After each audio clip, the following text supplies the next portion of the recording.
This video does include spoilers for Legend of Zelda Tears of the Kingdom.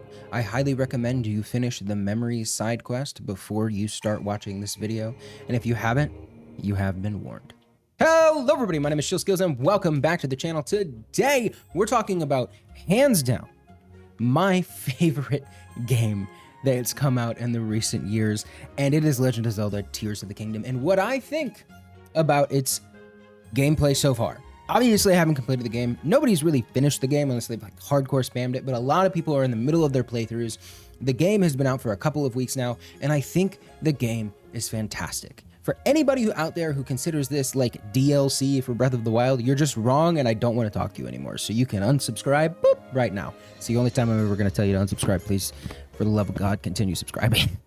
First off, let's start with gameplay, everybody's favorite thing to continue to talk about. There are so many tips and tricks videos out there already on YouTube Shorts, TikTok, really all over the place of just this infinite amount of things that you can do. And that starts off with the brand new abilities that you've been given in this game.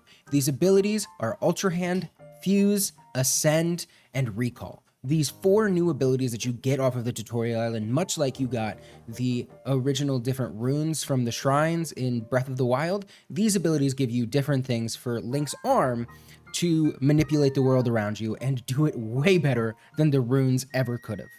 Ultra Hand is amazing for just manipulating and sticking things together in the world around you, building platforms, allowing you to traverse with such little stamina, and we will get to how bad the sprint is in this game in a second. But overall, just you are able to do so much right off the bat, just off of using the Ultra Hand ability alone. You can get yourself kitted out so much faster by fusing every single possible material to any weapons that you find, because every single weapon in this game, aside from the ones that you find in the depths, are decayed, and you have to add things to them to make them more powerful. And the more you fuse, the more powerful you get, no matter what you have unlocked already, been hard containers and stamina vessels.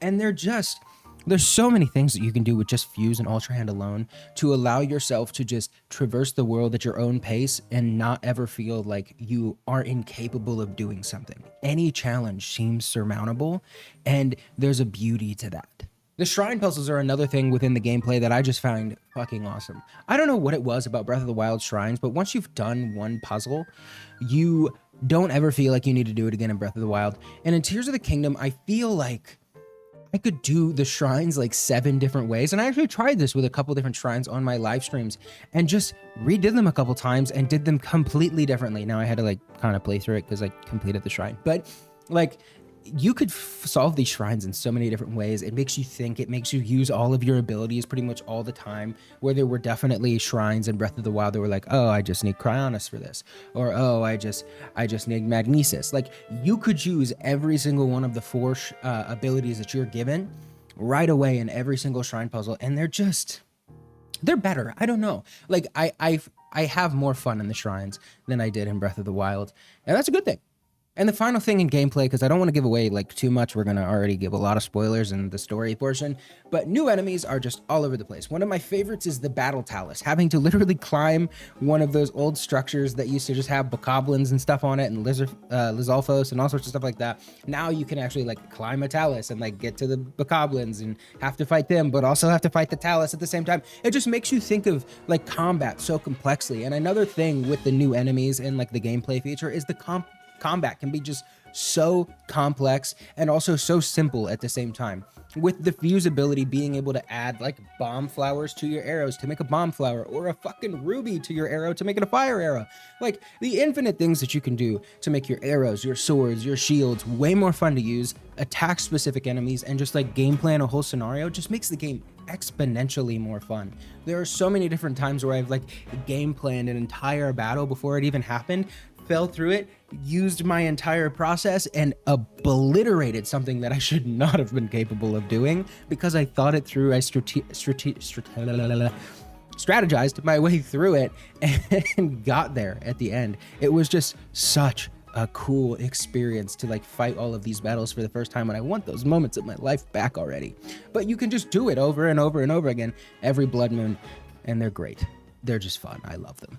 Now let's get into the story of the game. The story of the game at its core, the main story, all of the memory events, and all of which is called the Dragon's Tears for those of you who are not familiar, and just all of the general story beats of this game are just so much stronger, have so many different characters with so many different well planned out backstories, and just character to them. There's development with a lot of what we set for the stage with in Breath of the Wild that just got exemplified in all of these characters in Tears of the Kingdom, and they worked flawlessly.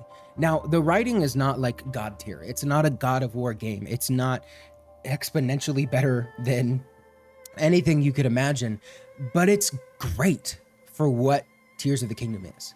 Breath of the Wild was the sandbox that you could play in, and it had some Zelda elements. Now you're in a Zelda game that's also a sandbox, and it is so exciting to get a lot of that more story-rich Zelda that we were missing from games like Wind Waker and Twilight Princess back into the Breath of the Wild that we all know and love. And the story is the perfect climax of that. The story is so many different things about the backstory of Hyrule in general, not even just this Link and Zelda and all of the characters in it, just so many different little things that I'm sure all of those theory crafters are going to be having fun picking at for the rest of forever, all the cutscenes frame by frame. The story is rich. It's not the richest ever developed, but it is a rich story that gives life to a world that just used to seem like a husk of a sandbox.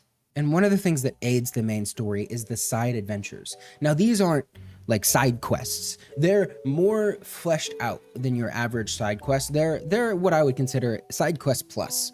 They're definitely like some grab and go kind of things, like go get this, bring it back to me, that kind of thing. But Hateno Village is a perfect example. The entire side adventure of the political atmosphere of Hateno Village and trying to decide if it wants to be like a farming community or a fashion community, and you having to interact with every goddamn NPC in Hateno Village and just like have to talk to all of them, kind of get their life stories, understand like the community and the culture of Hateno Village is a perfect example of what side adventures can give you. And there are side quests along the way that you have to do to complete the side adventure, but it's called a side adventure because the quests are multiple, the story is richer. It's beautiful. And then of course the side quests at the end of it are phenomenal. They're just not always fetch quests. And when they are fetch quests, there are unique and fun ways that you can use with your abilities and other enemies and all sorts of stuff like that to spice up the side quest. Because at the end of the day, there are some grab and go side quests, and there are some like just some bad side quests that I wish died with old Zeldas back in the day. But you can spice them up. You can make a vehicle out of Zonai devices and you can just drive it through, or you can figure out a cool way to do it with your horse, or you can spring jump with a spring shield and fly your whole way. There are so many different ways that you can make this game as awesome as possible. And I love this game, and my initial impressions are a fucking A++. It's phenomenal. I love this game. I hope you guys go out there and get it. I know it's $70, but it's so unbelievably worth it. We are going to be putting thousands of hours into this game over the next forever. I don't know how Zelda tops it after this. This game is so interesting, so inviting, and so new at the same time. I love it. Thank you guys so much for watching my initial impressions of Legend of Zelda Tears of the Kingdom. I hope you guys enjoy the playing of the game as well as this video. Like and subscribe if you haven't already, and I'll see you in the next one. Okay, bye.